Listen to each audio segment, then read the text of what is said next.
Ganda. Oh, ang ganda mo, Gabaldon. Guro.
A few minutes later. 1, 2, 3, 4, 5, 6. Ayan. 7 na motor namin.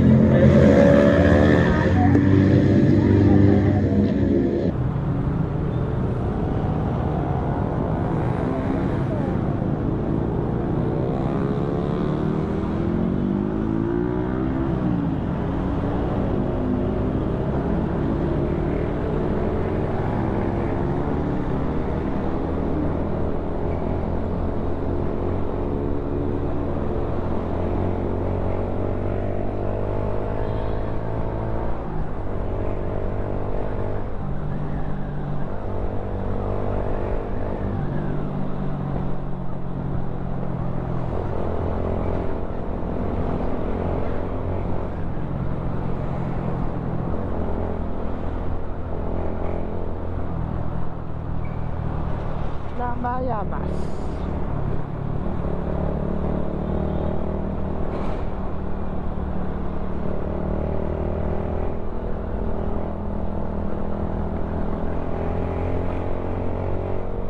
Pagmuka ko.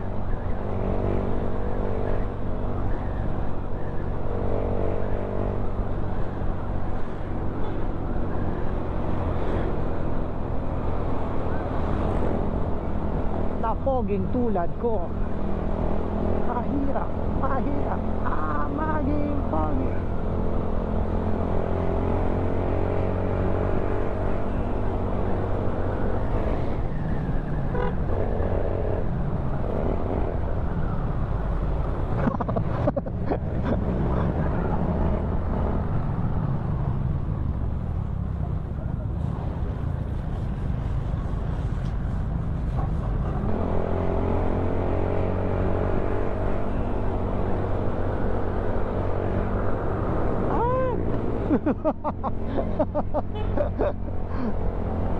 Tanginang yung lubak sa'yo.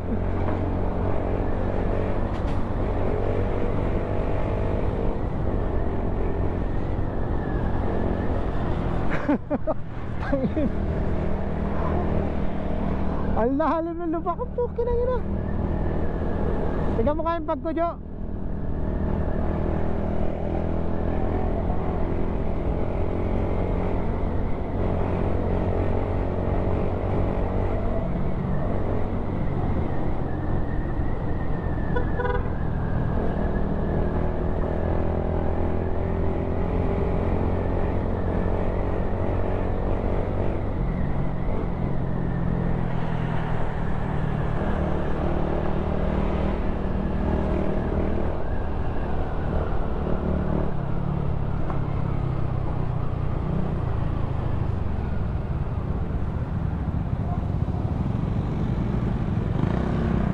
Putang ina, lubak yun. Angat yung foot ko eh. Hindi ko nakita. Kulay itim eh. Ay, bakit ako? Naiwasan mo ba? Wala na, sa kaliwa mo ko eh. Hindi nga buti. Ito, nakita ko.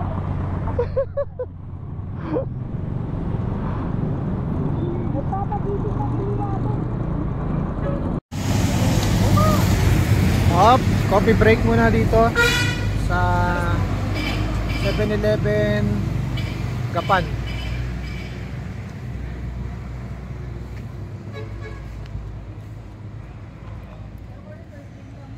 Oo. 13 nga lang, 26 nga, dalawa eh.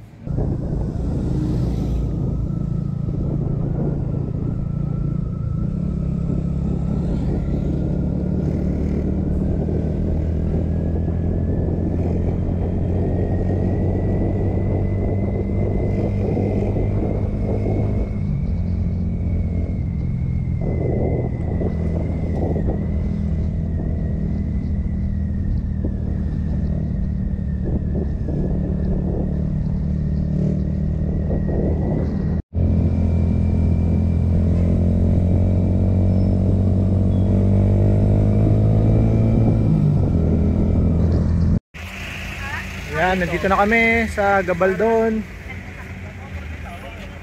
Picture muna.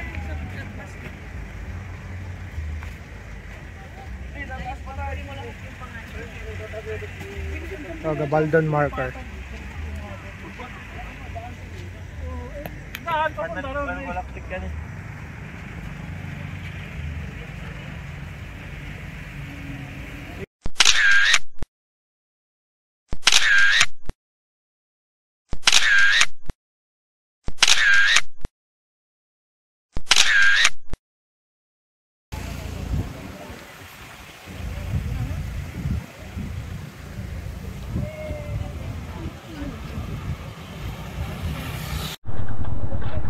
Let's go.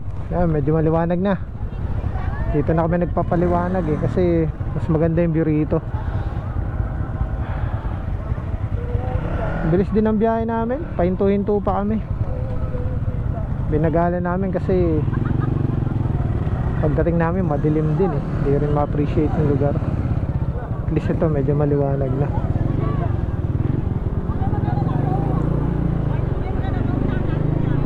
Ang dami mga riders.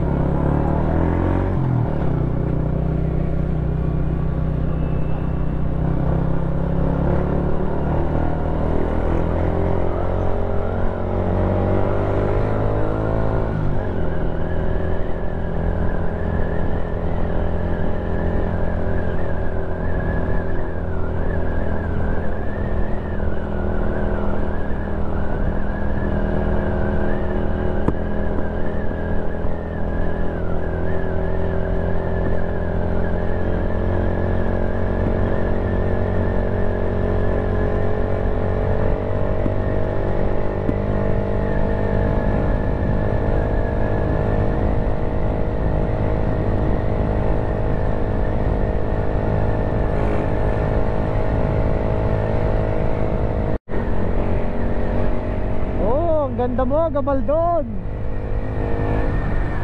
Guro!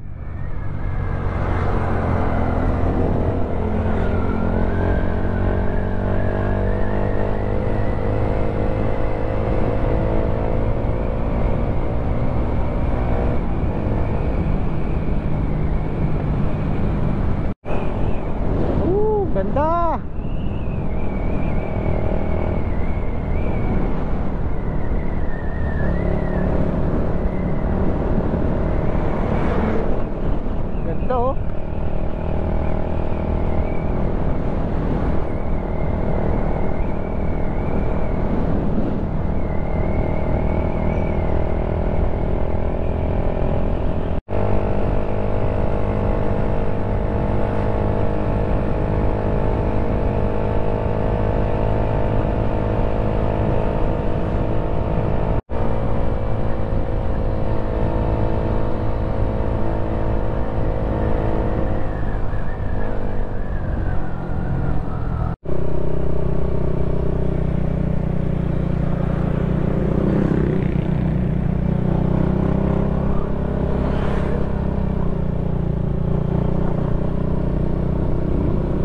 Ayan sa side na yun, Dupinga River sa baba. Bali may ginagawa, kasi CR lang. May ginagawa kasi rito ano, parang park yata to. Ganda oh.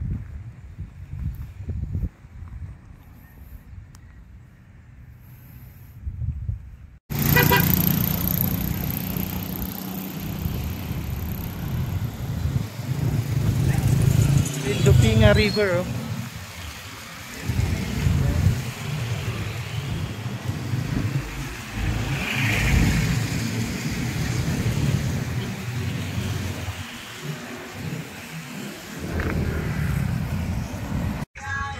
Sana kasi kung sumama si Kulas eh.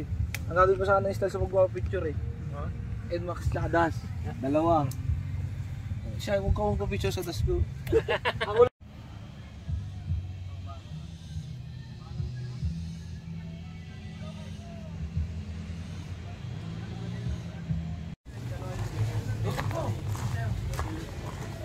Na tayo dito sa cottage namin, Takip Silim.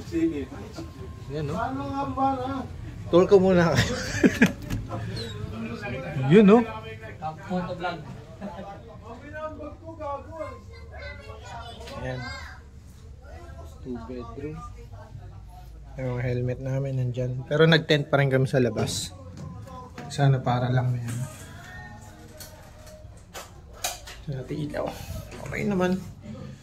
Medyo pricey nga lang kasi 3.5 siya. Good for 4 person na to.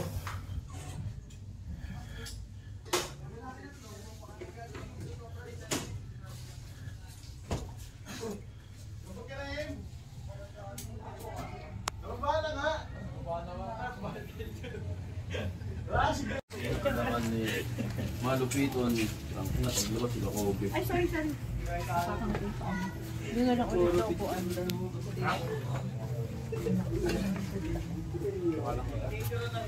Tama ikaw!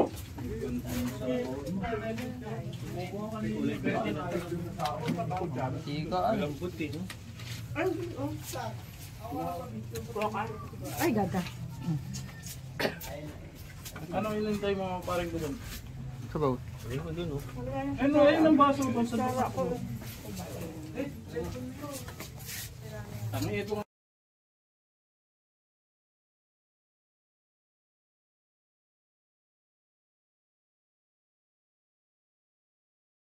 The next morning.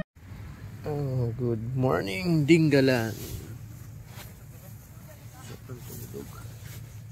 Medyo maingay lang, daming tao.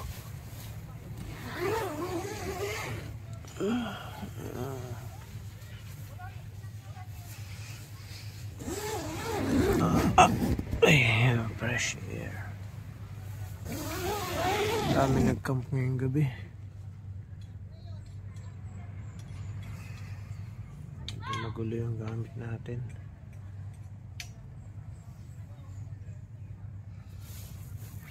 Pero ang sarap matulog dito sa tent.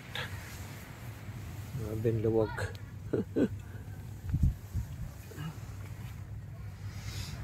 Maya pack up, tapos biyahe na. Punta tayo sa iba pang mga tourist spot dito sa Dingalan na hindi natin napuntahan kahapon kasi yung lakas ng ulan. Ay, naliligo. Long weekend feels. Pero dito sa tapat ng resort namin is walang ganong ano, naliligo.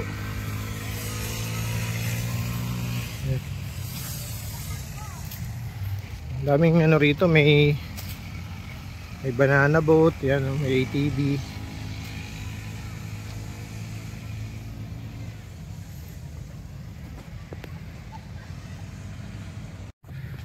Guro, musta tulog? Ay, tulog! Marcel! Ay! Fire ko tayo! Agoy! Sarap! Care of Sir Marco and Sir Mark Reyes. Legit! ERG lang sa kalam! Wala yung motor namin. Hey! Hirap!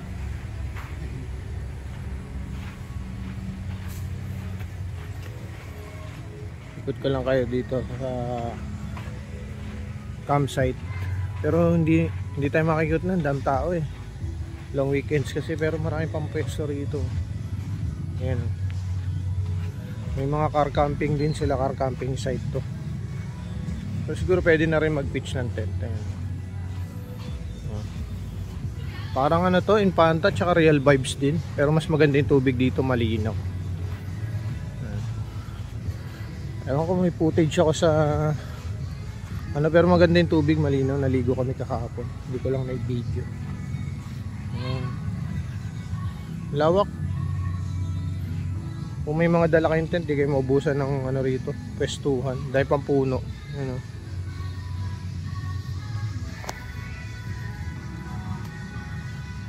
So ito yung lakad papunta dun sa information sa gate. Ayan.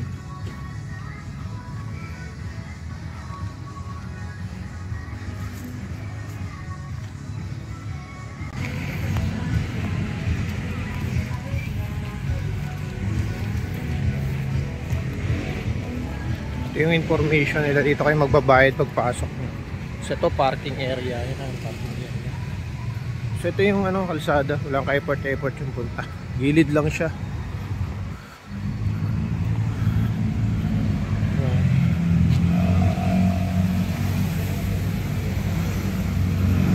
RSF Resort room camping site. Daming dumadaan, daming tao. Para siyang Infanta Real Vibes lang din kasi pareho lang na sila ng coastline naman. Tapos ito yung entrada ng ano, entrada ng resort.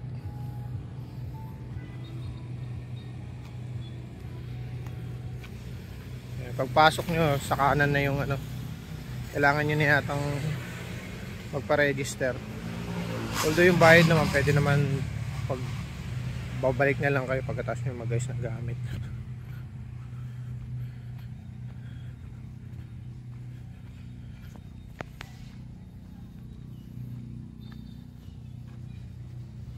May mga buko din dito.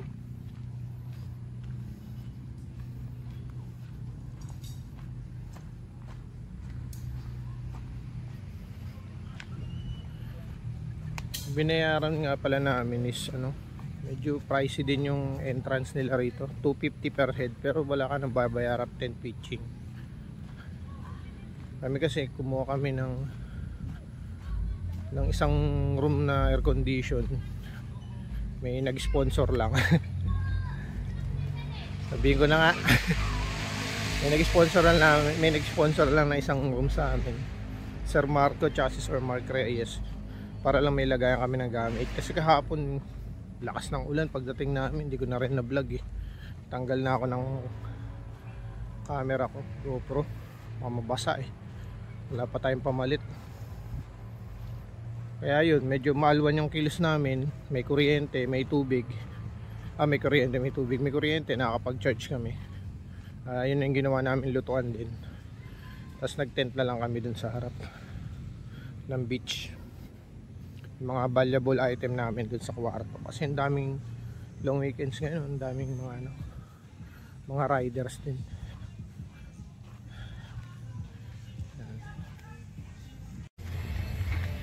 Yo, gear up. Gear up, gear up.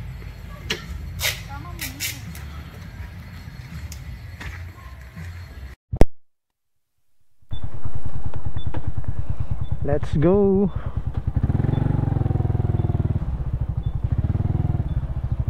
Na tayo.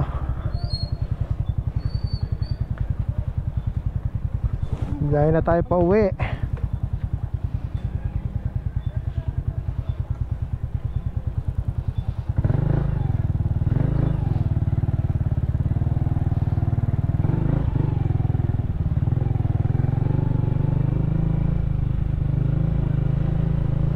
Dahil pang mga ano, riders.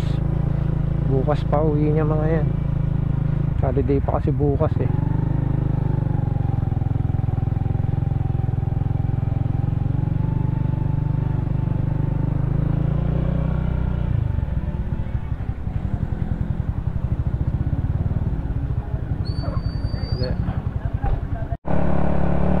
Time check, past 9:30 na, yung mga 9:40 na.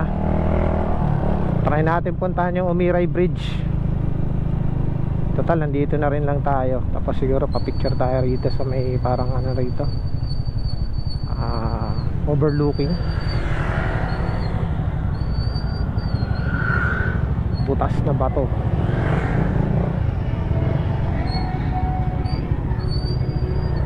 Picture muna tayo dito.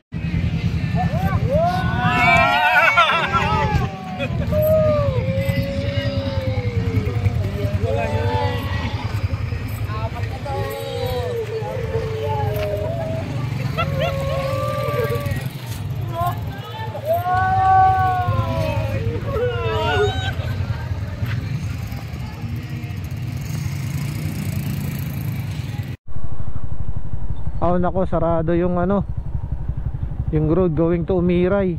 May under construction pala to. Hindi yata natin mapupuntahan yung isa natin target, yung Umiray Bridge.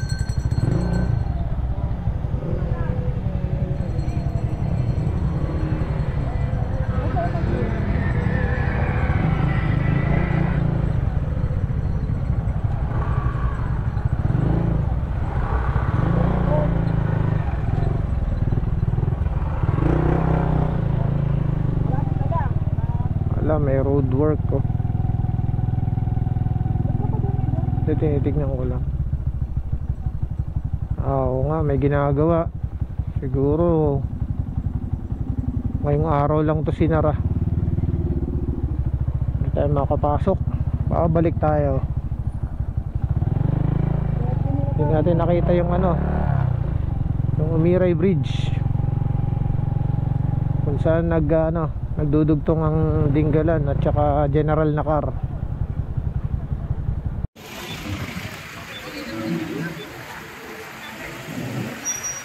Entrance sa grotto, grabe.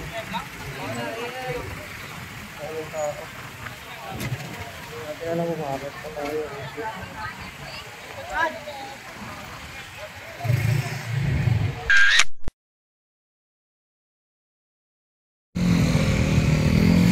Kami tumalay dito sa Pacific View Deck.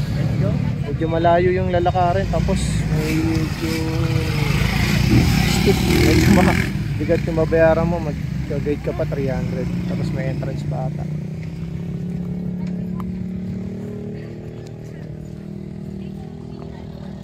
Saka sobrang init. Siguro okay na yun, napunta natin to.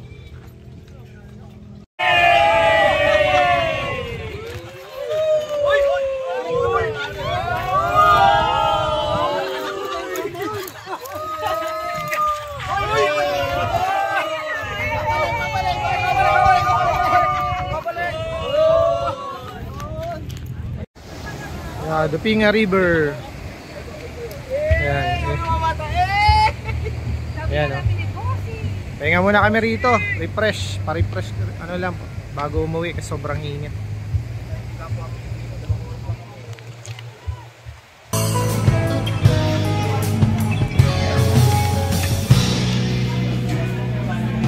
As I beg to empty hollow breast, thinking in my draw. Ring, ring, ring, quiet Joe. Incoming call. It's my homie from high school, getting by. Time to bury another brother, nobody cry. Life is about the alcohol and booty call. We used to do them as adolescents, so you be called. Raised as G's, low doubt, blazed the weed. On the roof, smoked out, blazed with me. 2 in the morning and we still high, assed out. Screaming thug till I die.